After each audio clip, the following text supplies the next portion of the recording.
I guess that's about the best way. It's New Year's Eve, dude. That's it. Grab your cup. There we go. Hey, cheers, y'all. Happy New Year's. Happy New Year. Yeah, thank you guys for joining us. We're in a different scene, different atmosphere here tonight. We're at the Rusty Nail Lodge at Lake Fork Marina for our free seminars that we do every 2 weeks. The tackle store's closed, so we're doing it here in the Rusty Nail Lodge. They're always such gracious hosts with us. They didn't want to make somebody stay late on a holiday just so we could have the seminar, but they gave us their nicest, most expensive lodging facility to use for our seminar. So really, really cool of them to do that. As you can see behind me, this big mount, fish wall mount they've got here. This whole place, if you're looking, if anybody on camera, if you guys are looking for upscale lodging at Lake Fork, this is it. This is the one. This is the living room wall right behind me. Hey Vic, would you pull that door too? I guess anybody will be able to find us now. We got enough cars out there. If you're looking for upscale lodge on Lake Fork, this is the one I recommend. It's called the Rusty Nail Lodge. It's at Lake Fork Marina. It's granite countertops. It's tile flooring. It's just an awesome, really, really nice place. If you want to bring some business people out, or you just want a nice place to stay when you're fishing the old goat lake, this is the deal. Yeah, it kind of reminds me of like Broken Bow cabins. Surely everybody's been to Broken Bow, so it's kind of what it looks like. I've never been to Broken Bow. What is wrong with you? You're missing out. I don't know, man. We went playing a weekend. We got bigger bass in Texas. I just don't ever get up there. I don't ever get. People are like, hey, when you're a fishing guy, you fish full time. What do you do when you're on vacation? I'm like, I go fishing. Fishing for myself. What are you talking about? I go fishing. I go to Toledo Bend, or I go to OHIV, and I usually these days bring cameras along. Go to Rayburn. Those are my vacation trips, man. That's all I want to do when I am not working is do what I do for work. So that's how I know I'm doing good in life, right, Mason? That's right. But a lot of people don't understand with guiding, you don't actually get to fish. No, it's a what I different mean? deal. It is. So when you do have time off, you're fishing for yourself. It's enjoyable. Well, it is New Year's Eve. We sincerely appreciate a lot of the regular faces in here. A couple of guys that just come here every once in a while, man. We appreciate all of you coming to hang out with us on New Year's Eve and start the party, man. We'll be done in here by around 7:30, and we can go have a good time on New Year's Eve. So we appreciate y'all joining us. It's the last one of the year, obviously, with it being New Year's Eve. And so I figured what we would do tonight is we would kind of recap the year on Lake Fork. Talk about how the fishing went on Lake Fork and in East Texas in general. And really reach back into what happened last year in January and February, and talk about how that's going to relate to what we need to do over the next couple months to catch fish. Because there's some things that happen every year, no matter what the weather does, up or down, back and forth, side to side, there's certain certainties in the bass fishing patterns. Come on in, brother. That happen every year in January and February, which is around here pre-spawn. Most places, that's winter fishing. But around here, when you get to New Year's Day, this is the day. Tonight, this is the time in my clock, in my head, when I go pre-spawn. Regardless of weather. And I'm going to explain to you guys why I think that way. We're going to talk about things that happened last year that are going to, I think, prove the point and kind of hopefully get you guys behind the camera, get you guys on the right direction as we go forward into 22. Cody, I know you've been fishing the lake all year. You started guiding this year. When did you start guiding? Was it? Middle of March. So right in the springtime this year. But you were fishing the lake before that. You were tournament fishing a couple years out here, adamantly tournament fishing Lake Fork before that. So you'll have some good input on what went on a year ago. That is good. It's really good. I gotta get it away from me. It's too good.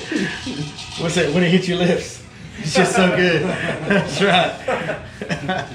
Anyways, so the year on Lake Fork, it was another what I would just call a Lake Fork year.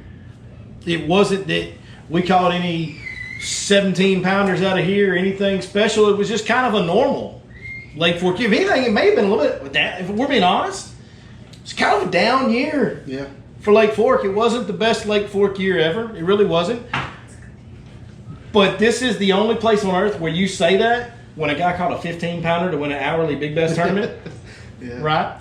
And the Elite Series showed up, and Lee Livesey caught 43 pounds, the third biggest bag ever caught in Bassmaster history. Guys, they've only been to Lake Fork a few times. A few times. Bassmaster's only been here three times? 3 times, yeah. 3 times Bassmaster's been here. The third biggest bag ever caught in Bassmaster history was caught by the local guy, Lee Livesey, on Championship Sunday to come from behind and win. These are things that other lakes hang their hat on and pin their reputation on when things like this happen at those lakes. This place does that when it's not fishing good. We all need to take 1 second and comprehend what that means. Okay, this is the greatest trophy bass lake that's ever existed. There's so much data to prove that. And even though it's in a down year this year, it's not fishing as good as it has even just a few years ago. Mm-hmm. It still does things like that most lakes just don't do. O.H. Ivy was the winner of this year. It had that stretch O.H. Ivy went on early in the year was unbelievable, and it followed it up with a lot of good fish getting caught out of there when everybody went out there throughout the entire year. A lot of good fish getting caught at O.H. Ivy. That's 1 year. Lake Fork's doing these things when it's not fishing good, when it's not right, when it's in a down year. Even over the last 5 years, this is probably the worst year over the last 5 years, fishing-wise. Probably worst year. We still kicked out a 15-pounder in an hourly tournament. We still had the third biggest bag in Bassmaster history. You look back at 2014, you think of what they did in 2014 with Keith Combs, and I know I reference this a lot, but I don't think it gets the credit it deserves. I really don't, if you think about what happened.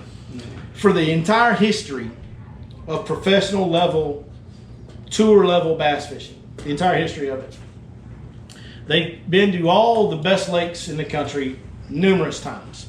They've been to Sam Rayburn dozens of times. They've been to Toledo dozens of times. Gunnersville, Okeechobee, Clear Lake. Name the destination trophy bass fishing lake that you want to name. These tours have all been to them multiple times. In 2014, none of the tours had ever been here. The only thing that had ever happened was the third or fourth time that we had the Toyota Texas Bass Classic here, which was a tour level event. You had tour level guys fishing it, but it was kind of a sideshow event, right? It was kind of like this is winner gets some money and it's for Texas Parks Wildlife, but it's kind of an exhibition match, so to speak, right? But it was a tour level event. This is only the third time they'd been here. And in 3 days, the winner caught 110 pounds. Guys, that is the all-time best 3 days of bass fishing that's ever happened on the tour level. So when anybody wants to have the discussion with me, or the argument, if you want to call it that, about which is the greatest trophy bass lake of all time, tell me about Chickamauga and all the big fish it's kicked out lately. Tell me about whatever O.H. Ivy this year and all the big fish it's kicked out lately. You know what it's never done? It's never produced the biggest tournament bass fishing 3 days in history. Or the state record. And the other named lakes have had a whole lot more opportunities than this one has. Until we weighed them in the boat, they didn't fish here. No. Because of the slot limit. So with a lot less opportunities, the lake that produced the best 3 days in tournament bass fishing history on a professional level, it's right here. So somebody else, that to me, if you want to go back to the 90s and talk about that, Lake Fork blows everything away with what it did back then, just recreational fishing, everybody and their mama catching 10s, kicking out multiple 13s in a single day. Like the stuff Ivy did, this 1 year, Lake Fork did that year after year after year in the 90s. That was just a normal year. So if we want to go back and include that, then yeah, Lake Fork's going to win the argument hands down. But even without that, right now, over the last 10, 15, 20 years, tell me another lake that has produced. You can't. It's the biggest 3 days that's ever happened. Well, not only the 3 days, but the mega bass in July of 2020, it spit out 32 overs in the 32 overs. Yeah. Tell them what an over is now. All right, so over is over 24 inches long. That ain't no little fish. So, on average, a 24-inch fish is going to be, wouldn't you say, 8 pounds or bigger? At least 8. I'll put it this way. Chad Pipkins caught an 8 or 9 and he couldn't even bring it to the stage. I'll one up you. I've caught 10. I've had customers there for a while. On my first few years of guiding, we had more 10-pounders in the slot than we had over the slot. Now, part of that's because I've kind of settled into this over the years and just reckon with it. Now, I feel like I've gotten better during the hotter months, but in the beginning especially, I was a much better wintertime angler than I was a summertime angler. I didn't like getting hot. I'm a fat guy. I didn't fish as much before I was guiding when it was hot. I fished more when it was cold than it was hot. I'm fat.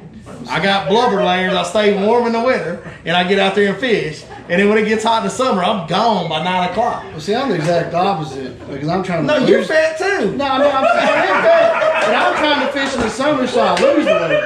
You know what I'm saying? Sweat it off. Yeah. So. But I think the reason why I caught some of those fish that were short, we got his giggle box going there. We got him. He's liking that one. But no, the reason I think I caught so many fish that were, the bigger fish I caught were shorter, and I was catching them in the colder time of year. I was better at that time of year. So I was catching fish when they were shorter and heavier and weighed more. But no, legitimately, there for several years, I had more 10-pounders in my boat within the slot, under the slot, than I had over 24 inches.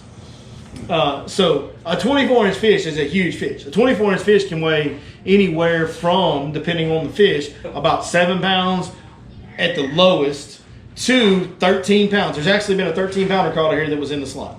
Barely, it's like 23 and 7/8, 15, 16, whatever. It was right at 24. But a 13-pounder, yes, that's happened out here. So a 24-inch fish is a huge framed fish. And we had how many? 32. 32. Yeah. All right. Well, that's enough. I think we've convinced everybody Lake Fork's pretty good bass fishing. Yeah. We've sold it. We've sold it. You know, So I just wonder if the down of 2021, you know, Lake Fork is pressured as it is. But you got to think about how many anglers have been on this since coronavirus has started. You know, like 2020, nobody. It's happened every lake. They were fishing. The sport is growing. Mm-hmm. No, make no mistake. It's not just Lake Fork, guys. It's not just Lake Fork. You go talk to the guys from Rayburn, they're going to tell you it's tougher than it was a few years ago. You go talk to the guys from Toledo, it's way tougher than it was a few years ago. It doesn't matter where you go. Unless you stumble into West Texas and you're the first one there during a snowstorm, every lake's getting tougher. Every lake is getting tougher. The reason why that is, we're becoming better fishermen. We have, without a doubt, the electronics are changing things. Mm-hmm. We are catching fish that never got messed with. We're catching fish that when they wanted to rest, they would go out there and do nothing, and we wouldn't mess with them. And they would rest, and when they were ready to feed, they'd come back up where we were fishing, and then maybe you catch one or two of them. Now we are putting a bait in their face at all times, and these fish don't have critical thinking capabilities. Man, you put a bait in front of enough of them, even when they're inactive, some of them are going to bite. And then you get a lot of guys doing that, a lot of them are going to bite. These fish are getting caught. More fish in every lake around us is getting caught now than is ever in the history of the sport, in my opinion. Between high school fishing, I think and that's social media fishing, YouTube fishing is where this started. Live streaming the tournaments and making it a live event, and Major League Fishing doing their part to make it more of a real sport. That's all grown the sport. You add that's all happened along with the invention of high school and college fishing. It's becoming more of a real sport that kids at all ages, kids now, when we were all growing up, kids in high school were, if they went fishing, they were just going and dragging a worm in the back of the boat with their dad on the weekend. Mm-hmm. Now kids are looking at electronics. Kids are graphing. They're cranking, deep cranking. They're throwing swim baits. They're jerk baiting. Like, these kids now ain't playing around, Jack. You know how Like, many 12 and 13-year-olds I've had in my boat this year that can flip and skip on their docks? Oh man, when I get kids in crazy during the sight fishing season, which you guys know how I am about sight fishing, I love it. But I love getting young people in the boat because you know what? I 99% of the time, when I get a teenager in the boat, that joker's gonna flip it to that bed better than the adults do. Because adults are like, well, I grew up dragging this worm and throwing this spinnerbait, and that's all they want to do. You're like, no, dog, you got to twitch that jerkbait. No, they're not going to do it. There's not. You get that with guide customers. That's one of the challenges of guiding. Sometimes people don't know how to, aren't comfortable with, and aren't willing to learn how you're wanting to fish that day. That's their comfort zone. Yeah, that's one of the. And there's some customers. Most customers are willing to try to learn. But anytime you're doing something for the first time, are you going to be as good at it? Probably not. Probably not. And then you get some that are just unwilling. Like, I've had customers that I'm like, hey man, when you throw that jerkbait? And they're like, no, I'm gonna drag this worm. You ain't gonna catch nothing. Have fun, buddy. I'll take my money at the end of the day. Like, I don't even know what to say to them. Like, as a guide, I really don't know what to say to that customer. That's something that I don't pretend to be the greatest fishing guide. I've never claimed to be the best fisherman or guide on this lake, not even close. There's so many great ones on Lake Fork. I have definitely not figured out this deal. When a dude doesn't want to do what I'm recommending him do to catch fish, I don't know what to say to that guy.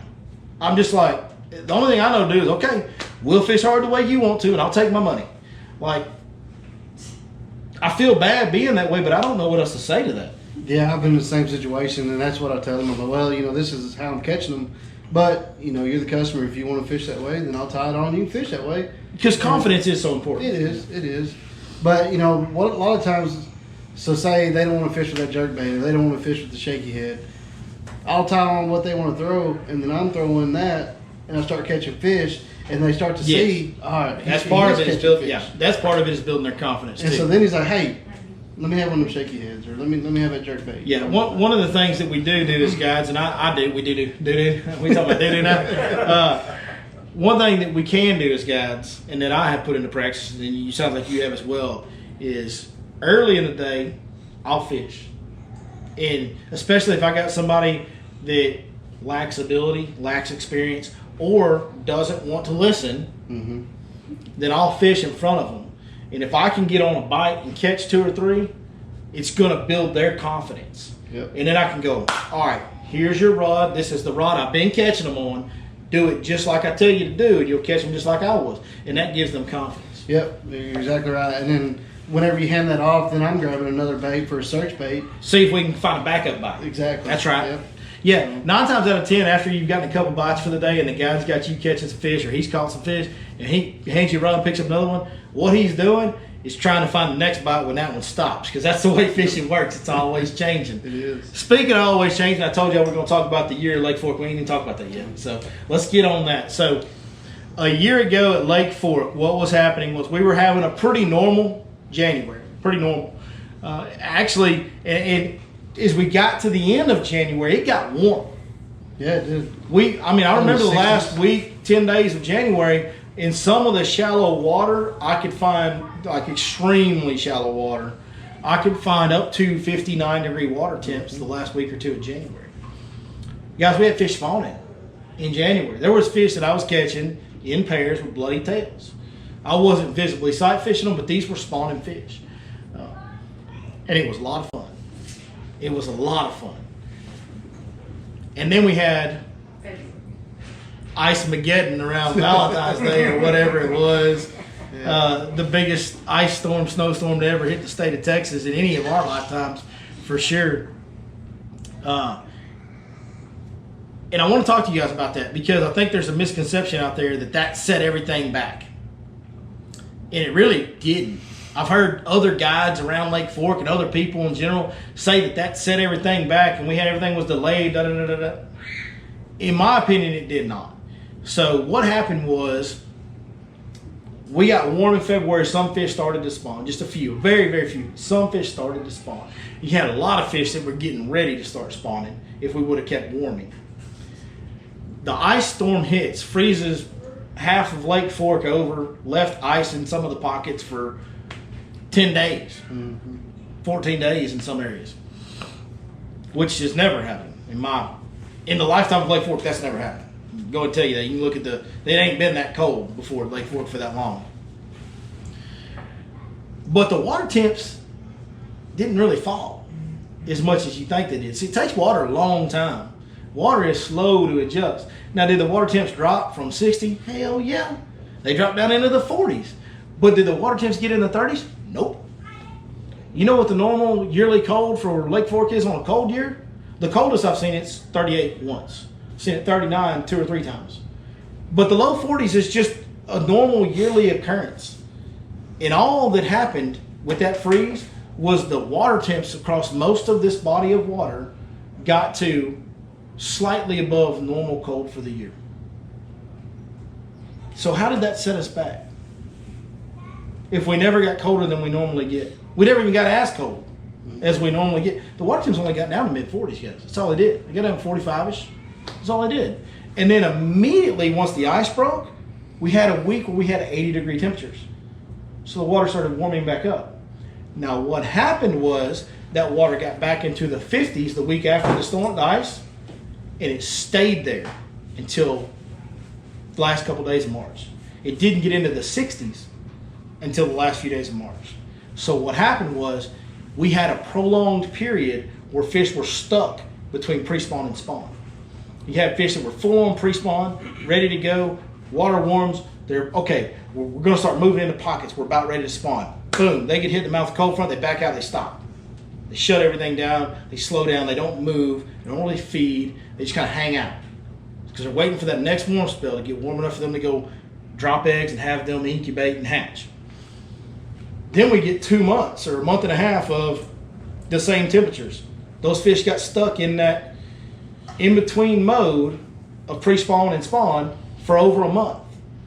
And then once it warmed up, the entire lake spawned like that. Like normally the spawn takes up to about 3 months on Lake Fork. But this year, the way it unfolded, the entire lake spawned in about a month. Mm-hmm. About 1/3 of the time. As far as we normally start sight fishing around Valentine's Day, a little bit here and there, and then we're sight fishing full time by March, and we sight fish all the way till the beginning of May, and can keep sight fishing until mid to late May most years. This year, we basically sight fished in April. That's kind of how that unfolded. And they were few and far between towards the end of April. I mean, they sure were. They sure were. And until the next wave came in May, and then it wasn't a very big wave. It was mostly done by the end of April. Yeah, sure was. And then we went on and had a summer that never really got that hot. Now, I think we hit over 100 maybe 2 times. The water, yeah. And so when I'm saying all this, I'm speaking more on water temperatures than I am air temperatures. Because it can get 105 for 3 days and we'll be like, God, it's so hot out here. The water, if it was 80 when that started, is 85 or 87 at the end of it. It's not a huge change. It's a significant change, but not a huge change. I think the hottest I've seen it was 88, the water temperature. Yeah, the water never really got into the 90s this summer. We never really had a thermocline. I never saw one. Right. Never really had a thermocline. No, there was no significant thermocline. You'd see a little bit start to develop really deep every once in a while, and then it would kind of go away. Never really had a thermocline. And then we went into fall and actually had a pretty good fall pattern and good fall bite. It was pretty normal. Water got into the 70s and stayed there for a while. 60s a little bit, but mostly 70s, low 70s. Stayed there for several weeks. And that's fall. That's a good fall period. So we had a really good fall bite, in my opinion, this year. You could kind of go around up shallow in the back of creeks and throw a square bill or a chatterbait or kind of do what you wanted to and catch fish. It was just a good fall bite where you could go out and fish how you wanted to catch fish. And now we've got into this winter where it's stayed warm.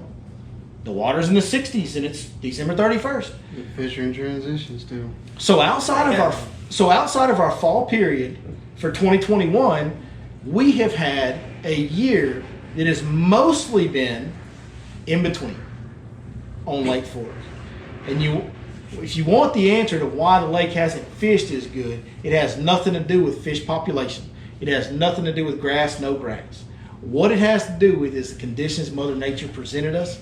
These fish have been in between most of the year. When the water temp is 85 in the middle of July, or 80 in the middle of July, those fish can be deep, they can be shallow, and they can be all in between. And they are. And they're scattered, and they're not grouped up. And it's harder to find more of them. You catch one here, one there, you fish hard all day, you catch 7, and you go, man, Lake Fork's tough.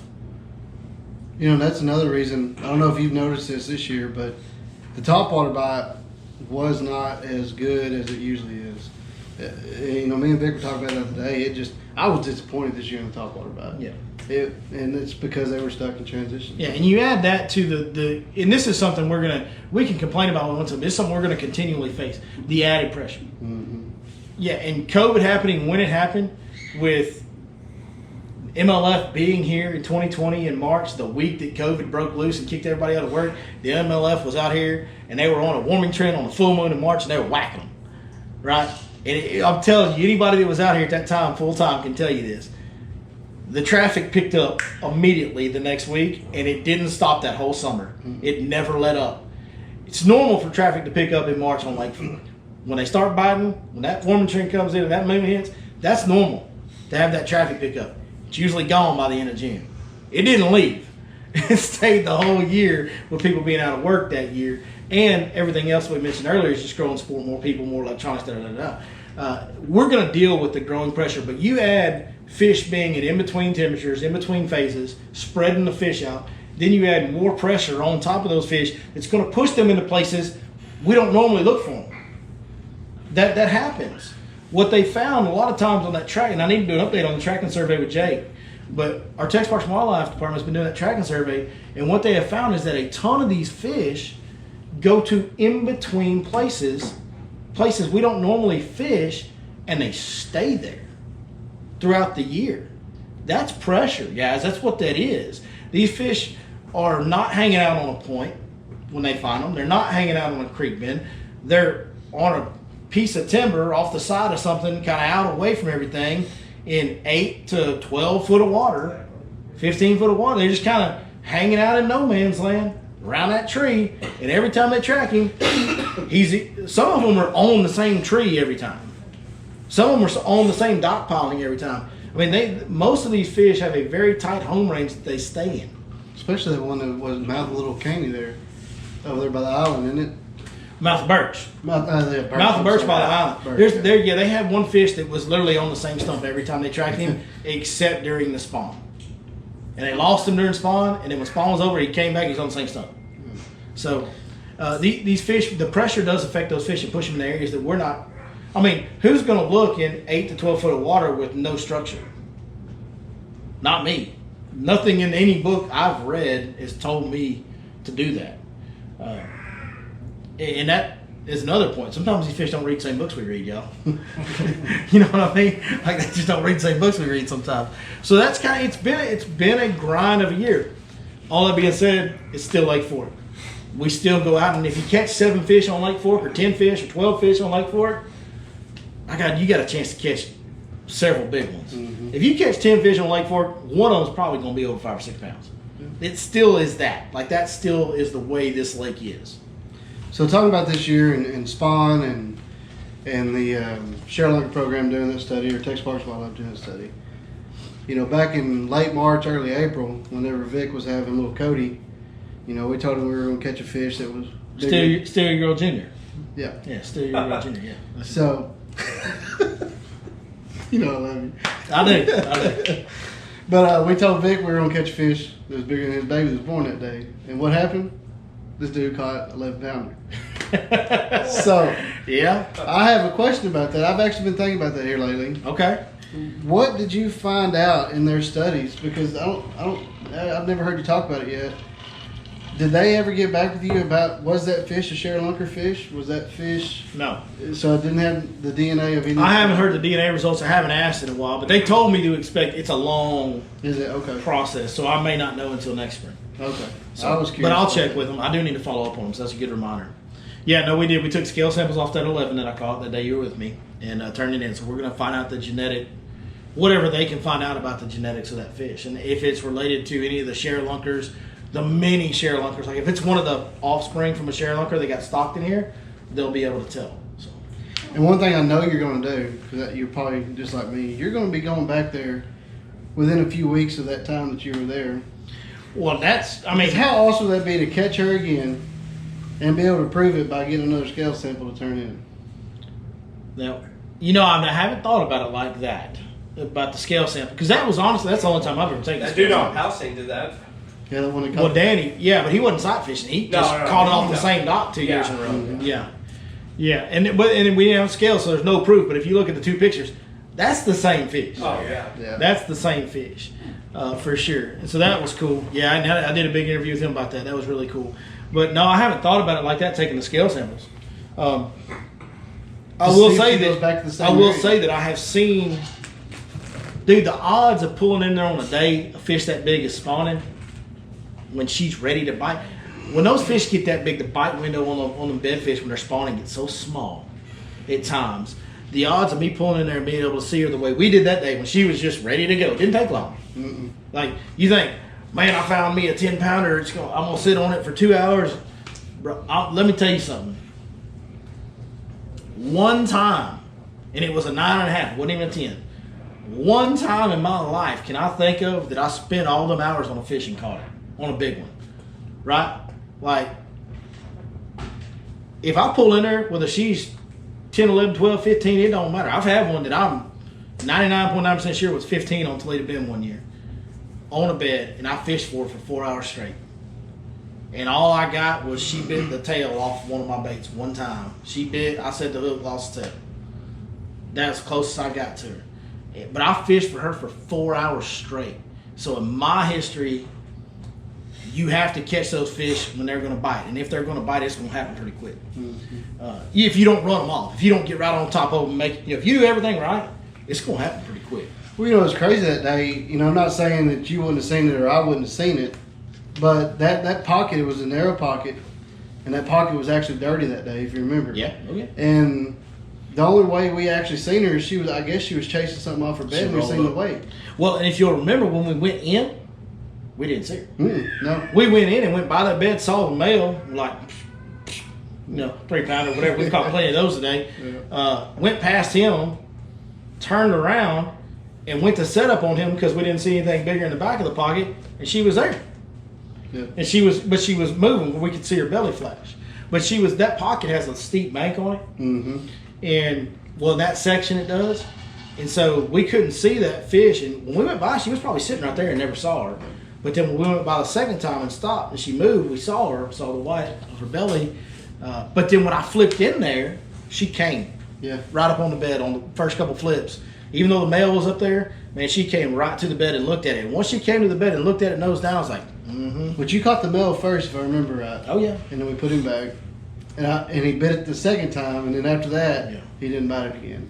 And then that's when she started. Yeah, and that's when you hear me, if you watch the video, you'll hear me when she comes in right before she bites. I'm like, that's her, that's not him, that's her. Because I done called him, and he done bit again, and I shook him off.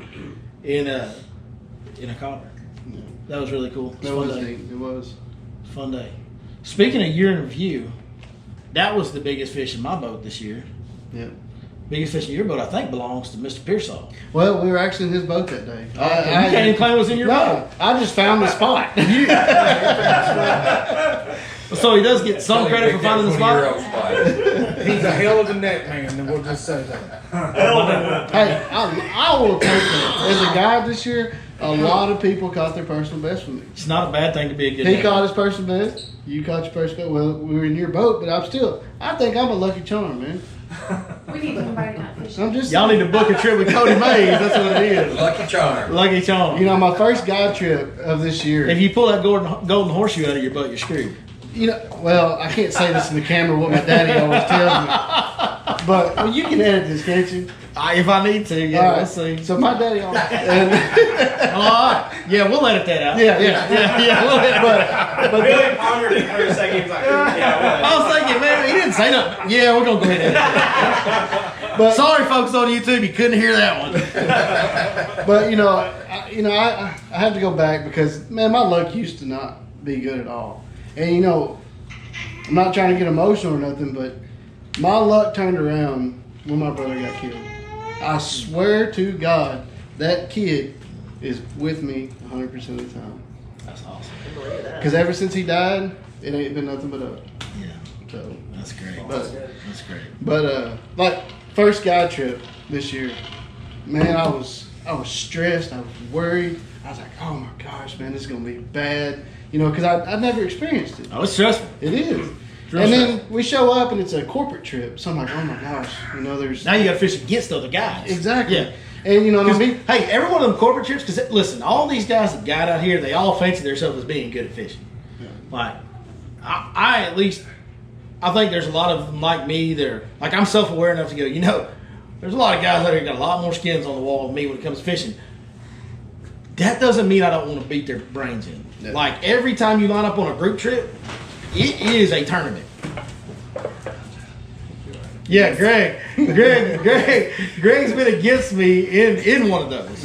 It's the Bassmaster Classic, like, it is, but a little more important. It's very competitive. So like, we get there that morning at Lake Fort Marina, and all the guys are standing there, and I come walking up, and they asked me who I was, and all these guys were great guys, but they said, "Oh, you here, to fish?" And I'm like, "Yeah, I'm a guide."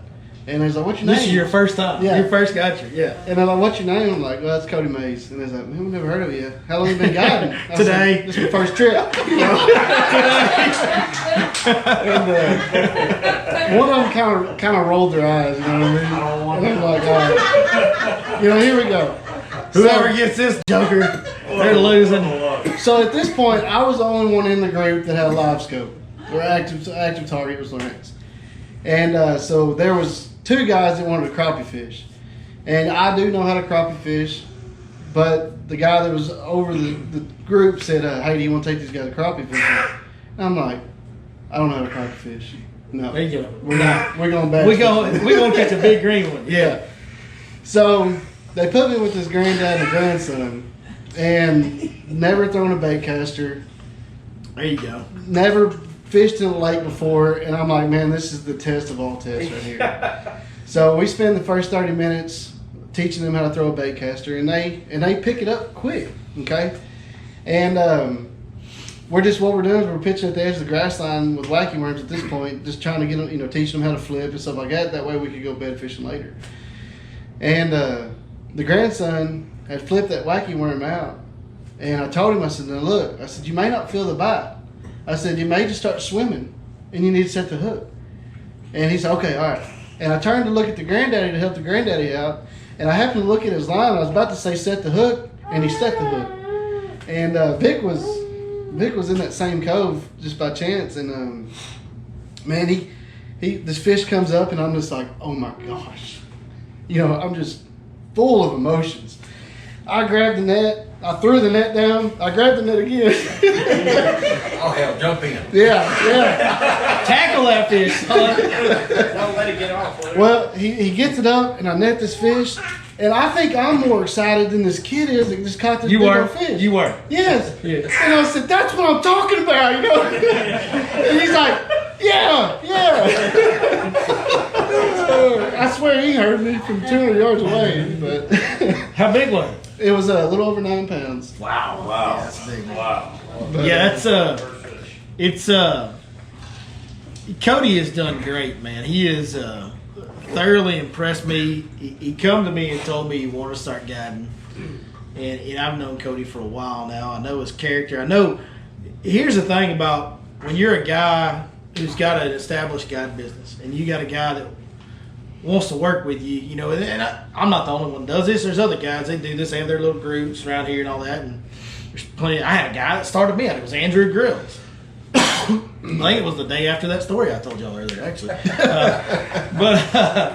But that we talked about and decided to do that. But anyways, we all kind of get started by somebody, and when you have an established business, the one thing that you don't worry so much about, the fish catching ability's got to be there. It's got to be there. But Cody had proven himself.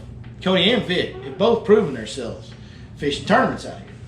They had a huge amount of success. Cody, with his golden horseshoe up his butt, won more money in 1 year than I'd ever heard of anybody winning out here, that other than guys that won the Sealies, because you get so much at once, Without doing that, he won more money than anybody I had ever heard of out here in a year. And so I wasn't worried about his ability to catch fish. But the thing that made it really easy to work with Cody is I knew for a fact I didn't have to worry about his conduct in the boat with other people on the water, his dealings with other people, because I knew him personally. I knew how he was. I knew he was going to. And so when you got a guy that wants to start running trips and he wants some overflow from you, that's the thing. You want the guy that you don't have to worry about the customer not coming back because of his behavior, whether it be with them or somebody else on the water or whatever. I'm kind of questionable about my behavior. It's a miracle that I ever got started, because if somebody sent me a trip, they're going out on a limb that I might act like an idiot. So, but I didn't worry about that with Cody. I knew that was going to be good, but as high of expectations as I've had for him, close your ears a little bit here. Yeah, my head don't get no bigger. He has overachieved and thoroughly impressed me and overachieved any expectations I had for him. He has been, out of all the guys that I've sent trips to over the years, and you guys have seen many of them come and go right here beside me at seminars and on videos and all that. Out of all those guys, this guy's been the absolute hands down most impressive with his return rate of customers, the way he deals with customers, and just consistently catching fish even when it's tough. The guy catches them when it's tough. So I'm sitting here telling you about all of his non-fish catching stuff that he does right. But the dude catches fish more consistently than anybody I've ever sent trips to. We hear back from those customers when we send them to people. You know, they send us an email, they send us a message, they let us know. And I just couldn't be prouder of him, prouder for him. I mean, he's been the one doing the work, so it's not that I'm doing anything for him, but he just super, super proud for him, man. He's done really good. Now you can open your ears back up. Well, you know, I would never say that to you personally, but I'll say that to them. right, He said he already knew all that. Okay. No, with the like you said with the return rate, man, I am truly blessed because I actually do have 100% return rate. You know, everybody I've taken out, I have rebooked or Unheard of. Unheard You of. know, I've got a lot of customers I've taken out almost 10 times already. Unheard of. Hey, Roy. What's up, Roy? So Appreciate you coming, man. I am truly blessed, and you know, a lot of my thanks goes to this man right here for giving me the shot. You know what I mean? Well, you've done it, buddy. You've done it. But it's hard for a guy to get started without the backing. It truly somebody's is. got to give you the first couple customers to get it going. No doubt. Let's talk about how what happened this past year is going to relate, especially the first couple months. We're not going to, we can't really go into the whole year because Lord knows what the weather in Texas is going to do this year. You know, what we do know is the lake's going to be low. We know the lake's going to be low and likely going to be low all year. I mean, I think there's some people out there like, well, it'll fill up in spring. And originally when they announced they were going to drop it, I'm like, well, it'll fill up in spring. And now I think about it, I'm like, man, when it got to 7 3/4 foot low, it took 4 years before we had enough rain to fill it up. 4 years. And the drought was kind of over and the lake maintained its level after 2011, but it didn't come all the way full till 2015. That was during the drought. It'll come up. It'll come up. It might, but we were One good heavy 2-3 inch rain. The bad thing is though, we don't have a major river. Hold on now, you say that, but go look at other lakes in the area. We're in a little bit of a drought right now because all the lakes are somewhat low. That means all the ponds got to fill up. That means the other small lakes got to fill up. And that means the ground's got to get soaked before we even start getting the cumulative overflow and runoff in the Lake Fork. So I hear you. Maybe, hopefully, yes. Or maybe, hopefully, no. Let's talk about that for a second before we get into the return of the seasonal patterns. Do we want Lake Fork to fill up this year? No. I don't. Do we? My neighbor does. For immediate simplicity of let's go catch a fish today, maybe so, probably so. For the long-term benefit of the lake, I kind of hope it gets even lower than 6 foot and stays there for 3, 4, 5 years. Because if it stays down for several years and all that bank line grows new growth and we get the nutrients replenishing that soil, when it does come back up, when it first comes up, we'll have flooded stuff that's going to serve just like grasswood is great cover for the fish. And then when that dies off, the soil will be rich in nutrients and the hydrilla and stuff will grow again. If you'll remember in 2015, when it did come back up for a year or two there, we had hydrilla down there at the mouth of Little Canyon. Across from Oak Ridge and the Minnebucket and on the main lake, like we had patches of hydrilla on the side of the 154 bridge. It was growing. How it grows on the concrete, I don't know, but silt, I guess. But we did. After the lake got low, we had more hydrilla than we'd had in a while. For a little bit, and then we're not going to talk about spraying tonight. We're not going to talk about spraying tonight. We're not going to talk about spraying tonight. But it went away. So do we want the lake to get back full? In my personal opinion, we have enough fish in this lake right now. We had enough good spawns from 2015 to 2019, 2020. We've got enough population in this lake that we'll be okay for a few years. And I kind of hope it gets low. And honestly, if we stayed in the drought, stayed low for a few years, I think it would be good. We got all those fish in condensed area, less water, same amount of fish, easier to catch, right? That's just math, I think. I'm a fishing guide. Don't trust me. And then when it does come back up, if it stays low for a few years, when it does come back up, it will greatly benefit us. So I'm kind of hoping it does stay low. What we do know is going into this pre-spawn period, we're going to be low. Yeah. We're for sure in January, February, we're going to be 6 foot low. They're keeping it 6 foot low, maintaining that level till the middle of January at least. So we know we're going to be low going into this pre-spawn period. But I say pre-spawn period because that is the important part to remember, guys. Just like I said in the beginning of this, today is the day when I stop thinking winter and I start thinking pre-spawn. And this is the point I want to explain to you guys, and the thing that I want to teach y'all, not more than anything else. It's about to get cold tomorrow. Tomorrow evening temperatures are going to plummet. It's going to be in the 20s. Not tomorrow morning, it's going to be warm. Tomorrow morning it'll be warm. But the next morning, it's going to be in the 20s. And it's going to stay in the 20s for several mornings. First time that's happened this year. That doesn't matter. These fish, their only calendar is the period of sunlight in a day. That's their only calendar. You want some proof of it? Let me explain something to you. Lake Welsh ain't pumping heat this year. Not much. Lake Welsh has been in the 50s, water temperature wise. When it's gotten cold, it's been in the 50s. You know what the fish are doing in December on Lake Welsh? There's fry all over that lake right now. And the temps are way too cold for them to be spawning. Have been. But those fish are spawning because in those fish's lifetime, the only time they could spawn when it was cool enough for them to spawn has been in in that daylight period, in December. They start spawning in November, they spawn in December, they spawn in January. They do it every year. That's what they're going to do. So these fish on Lake Fork, regardless of it getting cold next week, when January comes around, they go into pre-spawn mode. Because most years the water gets warm enough by early to mid-February for them to spawn. If some are going to start spawning in February, pre-spawn's January. That's the reality of it. So you got to get your mind around the fact that there are going to be fish pulling into creeks, off the main lake, into creeks, and looking at the bank. They're going to be in creek channels when it's cold. They're going to pull up on a flat when it's warm. But they're going to be shallower than you think they are. And oh yeah, those shallow shell beds, when the lake's full, we all know where the shallow shell beds are. Now we got to go find new ones, right? New water level, got to go find new shell beds. Hey, that deal plays in January.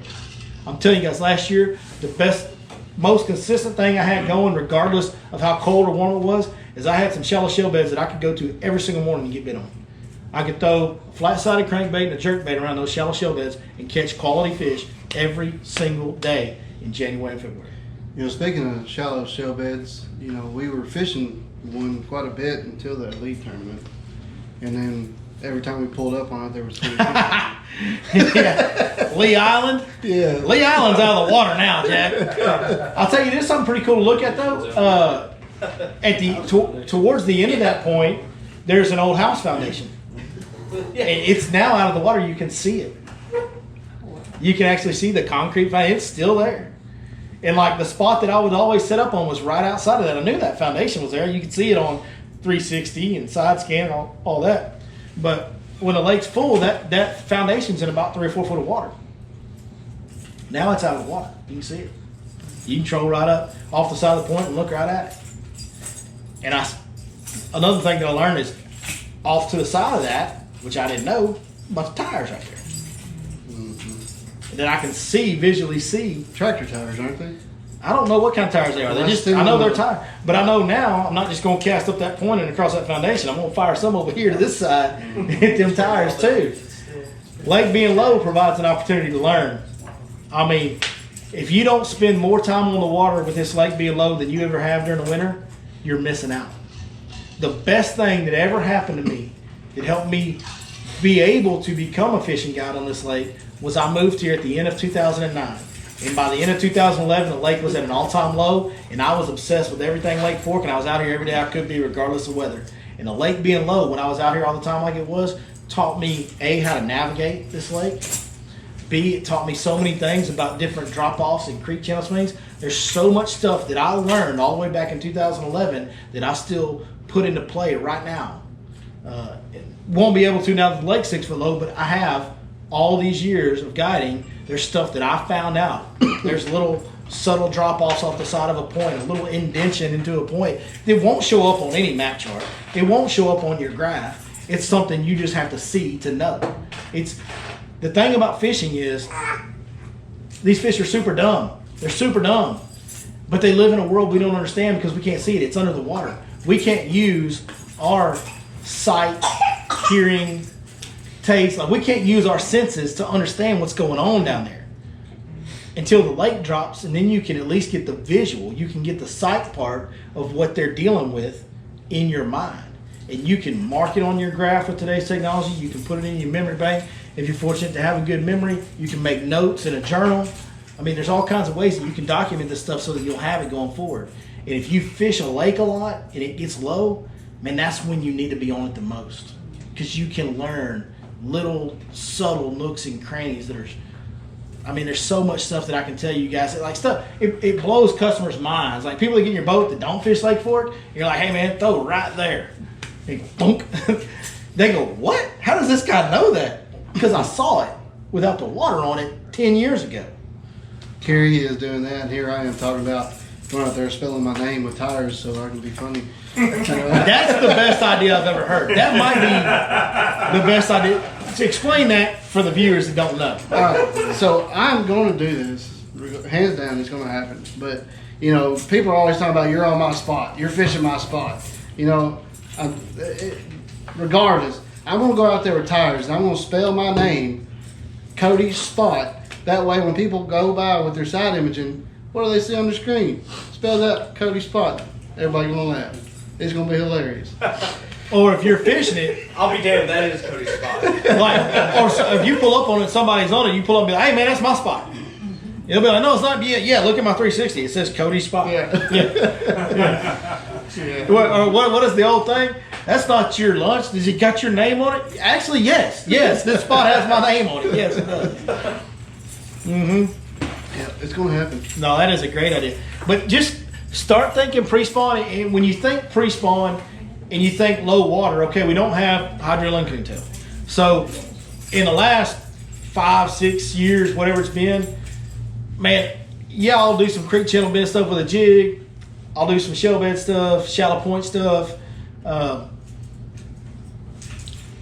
But the main thing that I've done when fish want to get shallow, when they want to go to the areas that warm first, they're going to, even if it's not a warming trend, you know where more fish are going to be piled in? In the drain next to the flat that warms up first. Okay? So even if it's not a warming trend, the fish aren't super shallow, they're going to be to those areas that warm up first. They're just going to be right back in that drain. So the thing that I've leaned on, because I know that, is I have thrown, in those areas that warm up first, those are the areas that grow grass. The flattest, shallowest water grows the grass the easiest because it gets the sunlight in and all that, right? So the thing that I've leaned on the last several pre-spawns has been I'm throwing a rattle trap and a chatterbait around grass and in the drains next to it. That's where I've caught the majority of my fish. Now, I am adding on those creek channel fish with a jig. I'm adding on those shallow point fish with a crankbait or a jerkbait, stuff like that. I'm adding on some secondary point fish on a jerkbait. But my main bread and butter has been those shallow fish where it warms up the quickest around grass. We don't have grass now. But all that means is my technique changes. It doesn't mean that those fish aren't going to get in the areas that warm up the quickest. Some of those areas that warm up the quickest are now going to change. Because the area that's flat when the lake's full, the area that's 1 to 2 foot of water forever, well now there's no water on it, and it may be deeper where the water stops at 6 foot now in that area. So that area may not be an early warming spot anymore. So you've got to go find it. And I'm going to have to do it just like you guys. I would love to be able to sit here and tell you, well, it's this area, it's that area. It's that. I don't know. I've got to go out and find those areas that have the flattest, shallowest expanses of water that are going to warm up the quickest throughout the pre-spawn time. But you can bet your bottom dollar, when it starts to trend warm again, that's where those, and it's going to happen in January. Once it gets cold, when it warms up again, those fish are going there. They've probably already got in there because of the warm trend we just had. There's probably some, in fact, I know there's some, because this week I've gone around with a crankbait that dives 1 to 2 foot and caught fish. There, in the backs of creeks, we're up to 69 degrees in area. There are fish that are moving into those warming trend areas even now already. I'd only start thinking pre-spawn January 1. This year, I had to do it earlier because we had a warm trend in mid to late December. So I had to start going in there and looking for those same things that I looked for in January already. So those fish are already in there. So when it gets cold this week, where are they going to go? They're going to go to the next drain that's right by them. And you know what I can throw in a 3 or 4 foot drain? I can throw a jerkbait. I can drag a finesse Carolina rig with a lizard on it. We'll go to some old school techniques. Hey, we'll go back to the days I used to drag a little 1/4 ounce Carolina rig with a lizard on it in the pre-spawn and jack them up. We'll be doing that again this year. We just don't have the grass, so we can't get the start-stop reaction on the trap and the chatterbait. We got to change our techniques. We're going to throw square bills. We're going to throw flat-sided square bills. We're going to throw jerk baits. We're going to finesse Carolina rig it. And if we pull out a little bit deeper, we're going to lean more on that jig than we have in the past. So that's what's going to happen. But the thing that relates to last year that relates to this year, make no mistake about it, is the pre-spawn. And the water temps are so warm, it's already happening. It's already happening. So you got to think that way. You got to wrap your mind around it. It ain't winter no more, boys. It's even though we're 2 months away from real spring, it's spring adjacent the way the fish are behaving. What do you think? Yeah, you're pretty good at this stuff, you know. No, I covered it all. No, you did. You know, all I can tell you is, you know, like last weekend, I got on some fish. Unfortunately, today the fish were there. I just couldn't get them active. I tried everything I could, and I just couldn't get them active.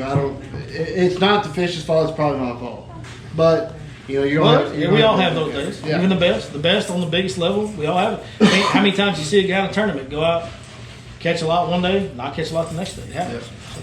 But like he was talking about, what I focused on last weekend and this weekend, I got on my Navionics, and I found all these shallow spots, you know, that were saying 14, 16 foot, whatever. Now they're going to be 9, 10 foot.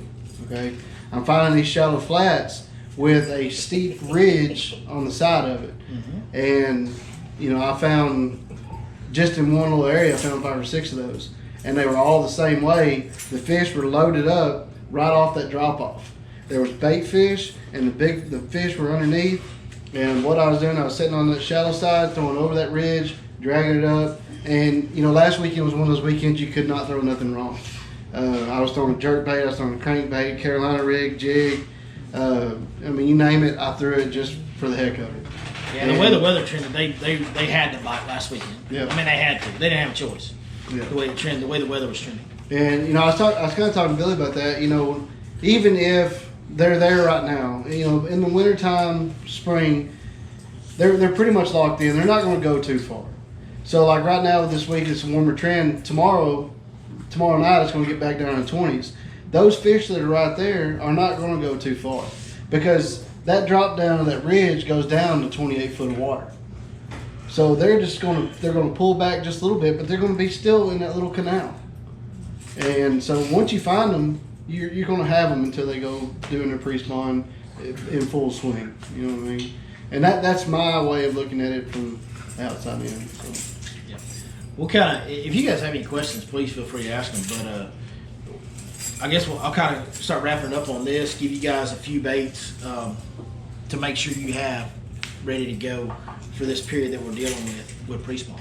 And don't take this for me to say this is going to be the only way to do it. Guys, there's those fish that spawn on the south end of the lake that are going to be pre-spawn until middle of April, you know, most likely, unless weather changes that. Okay, so some of those fish are going to be winter fish in January and February. So you're still going to have that main lake deeper jerkbait deal. You're still going to have that Alabama rig deal, spoon deal. You know, smaller spoons can work good in the winter on bass out here. Deep cranking can be a thing. That's still going to be in play in certain areas. But what you see when you get to this time of year, and we've already seen it with the warm trend we've already had, is more fish moving back into creeks, moving further back into those creeks that warm earliest. You know, traditionally when the lake's full, we're talking about Glade is great because it's so flat. And Glade's still going to be great because it's flat all the way out, right? So it's still going to be a good one. We're talking about Birch. We're talking about Running Creek. We're talking about in the back of Dale, like all those type of areas that get real flat for a long time in the back. Those fish are going to move into those areas and get ready to go, because if it warms up at the end of January to 60 degrees, which we're not very far from, but you give me a moon phase and 60-degree water at the end of January, those fish in those type of areas are going to spawn. So those fish are going to be moving in there. You're going to have fish that aren't really messed with as much that are available to catch. Crankbaits this year with Lake Fork not having grass, build crankbaits are going to be the deal for that. It's going to be the deal. It's going to be the Movement 80X from 6 Sense Fishing. That is a wintertime killer. It vibrates so hard, it makes them react. When you don't have grass, it's probably the best bait to throw. It's a big bait, so you get a big bite, but the vibration on that thing and the way it deflects off cover, it vibrates so hard, when it bounces off something, it bounces hard. Hey, that's the planet. Oh, it wobbles. It's like a chatterbait on steroids with treble hooks hanging off of it. It's incredible how hard it wobbles. Like, and you got to throw it on a bigger rod, it wobbles so hard. But the Movement 80X, I'll tell you guys another one. Curve 55 Finesse Square Bill. That little dude right there, in these conditions that we're going to have on Lake Fork, is going to be a pre-spawn killer. The other one, if you want to fish a little bit deeper, is going to be the flat-sided square bill, the Crush Flat 75X. So 2 really shallow square bills. One a big one that vibrates really hard. The other one's not a big one. It's like it's basically a modern, improved version of a Baby 1 Minus. Is what it is. A little bitty bill on it, but it goes through cover well, and it catches them. It's got a wandering, erratic action, and it catches them. And when it's cold, sometimes a smaller bait's the deal.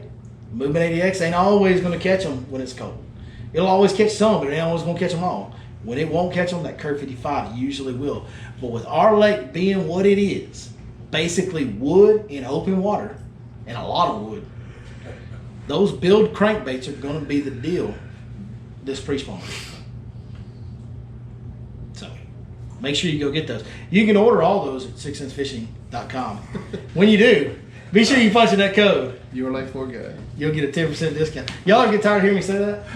No. But here's another plug. Them kids are hungry, man. Back there, I got to feed them. You know? So, you know how he's talking about he's got to go find these shallow flats? I'm telling you, when he does, he's going to put them on his Fish Life app. That's true. So, you'll need to get the Fish Life app if you ain't got it. That's true. Right now, it's all creek channel bends and bridges and stuff like that. But as we go through January and things progress and we start finding those shallow spots, they're going to be on there. There's no way. We're going to edit this part out too. Right. Guaranteed. Guaranteed. LGBs. LGB. You like LGB? You Oh, like yeah. that better Oh, yeah. than the LTs? All right. Let's go bass. Let's go bassing, boys. That's it. That sounds good to me. Good to me. Well, anybody got anything else? With any questions? No. It's New Year's Eve. Cody. Yeah. Cheers, brother. Cheers, man. Happy New Year's, everybody. Let's go catch them all in 22. Like somebody said on Tuesday Night Live, welcome to the Billy Mays Show.